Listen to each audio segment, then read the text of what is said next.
Hello, my friends, hello, and welcome once again to Stately Vaughan Manor. And today, it's another thrilling episode in my 100 Books project. It's actually episode 2. In my previous episode, I talked about I Am Legend. I have the Folio Society edition of I Am Legend that I got from the Bookish Report. Thanks, Bookish Report, once again. That was awesome of you to send me that. So in this project, I'm deciding on the nicest edition I can get of the books in my 100 favorite books. I made a list of my 100 favorite books, made a video about it. I'll link it down below in case you're curious what my 100 favorite books are. And in an effort to whittle down my book collection, I've decided that I'm going to try to find the nicest copy I can get my grubby hands on for each one of these books. And that will be my edition. I'm going to get rid of all the other multiple copies I have of these other books, with a few exceptions. There is an exception for today, for example. The book that I'm talking about today for my 100 favorite books is The Island of Dr. Moreau by H.G. Wells. Fantastic book that was published in 1896. I have chosen as my edition the Beehive Books edition of The Island of Dr. Moreau by H.G. Wells. Now, I do have another edition that I'm going to keep because it's in an omnibus volume. I have a leather-bound volume sitting up there. It has a bunch of H.G. Wells novels in it. I'm not going to get rid of that. It's nice. But I want to get these novels or these books individually. I don't want them just to be part of an omnibus. I want to be able to hold the individual book that I love so much in my hand all by itself. So, yeah, this is going to be my edition of H.G. Wells, The Island of Dr. Moreau. I will unhaul my other edition. I think I've only got a penguin, which I'm not going to need now. So I will unhaul the penguin. But this edition, I chose the one from Beehive Books for a specific reason. There were a couple options with The Island of Dr. Moreau that I could have gone for. I was considering the leather-bound edition by Easton Press because that one is very nice. Easton Press, they make some really nice books. And they have a nice leather-bound edition of The Island of Dr. Moreau. I went with this one, though, because of the artist and because the book is beautiful and really well constructed. It's a beautiful book. Really well done.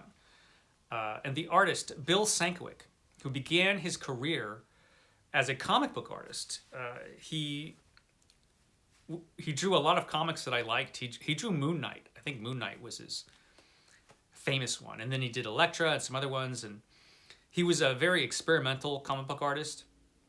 Eventually, he just became an illustrator and an illustrator of books and other things. And he's an incredible, incredible artist. He is developed into just, he's great, as you will see in a second. So it has a very nice slipcase here. So let's take it out of its slipcase. Now, this is the cover of the book itself. As you can see, it's amazing. You can see right off just from the cover just how incredible this artist is. He was doing this, the illustrations for this book. You've got the boat in the background there, and it's just incredible. Of course, this is the story of Edward Prendick, or Prendick. It's Prendick, right? It's Prendick. Edward Prendick, who. Well, speak of the devil. It's one of the refugees from the island of Dr. Moreau. You certainly look like some sort of horrifying scientific experiment. Do you think you can be quiet for a little bit while I finish my talk about this fantastic book? You be good and stop being horrible. Okay, where was I? Oh, yes. The Island of Dr. Moreau, about Dr. Moreau on this island who experiments on animals and changes their form and creates horrific creatures like that one you just saw. That terrifying beast. So yeah, Dr. Moreau, who created horrifying creatures, and Edward Prendick, who was the only survivor of a shipwreck. And he ended up marooned on this island with Dr. Moreau and his creepy critters. It's a great, great story that is about all kinds of different things, man's inhumanity to his fellow creatures. It also was kind of talking about the evolutionary theories which were causing such a stir in the Victorian world, and human beings' relationship with animals, how we are ourselves actually animals, and what our connection is between the other animals. And it's also a story about alienation. Poor Edward was never the same after his experience on the island of Dr. Moreau. It's a fantastic book, which I highly recommend. But this edition, man, this edition is dynamite. Got the great end papers there. It's just great, man. It's a great looking book. There's our title page. This has an introduction by Guillermo del Toro, which I am probably mispronouncing, but the great filmmaker who made the Hellboy movies and so many other great creaturey films. Yeah. Got the beginning of the book there, which has our cover illustration. We have these are our chapter headings there. So he just does some great work on the chapter headings. The paper is really thick. This book is really a really nicely constructed book. I was really happy with it when I got it. That's Edward printed there on the ship that's taking him to the island of Dr. Moreau after he was rescued. Already meeting the creepy creatures. Look at that. I mean, this artist, Bill Sienkiewicz, is just so good. He does just such fantastic work.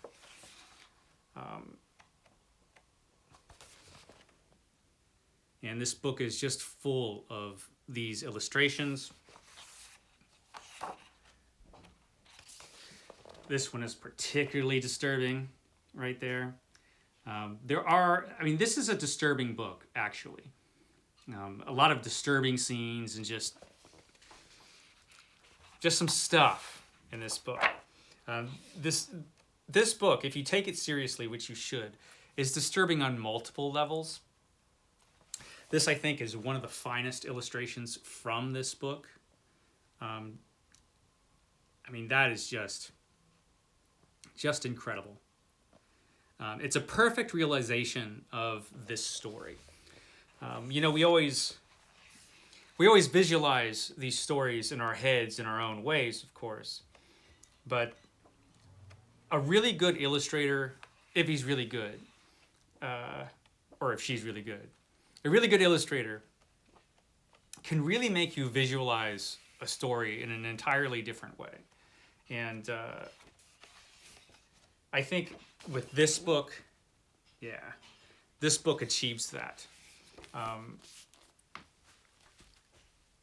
And it's one of those books where, I first read this, when I was a teenager, and I enjoyed it just as kind of a horror story, kind of adventure horror story. It is a horror story, The Island of Dr. Moreau, more than anything else. It's a science fiction story. This is one of H.G. Wells' early science fiction stories, but it's very much a horror story.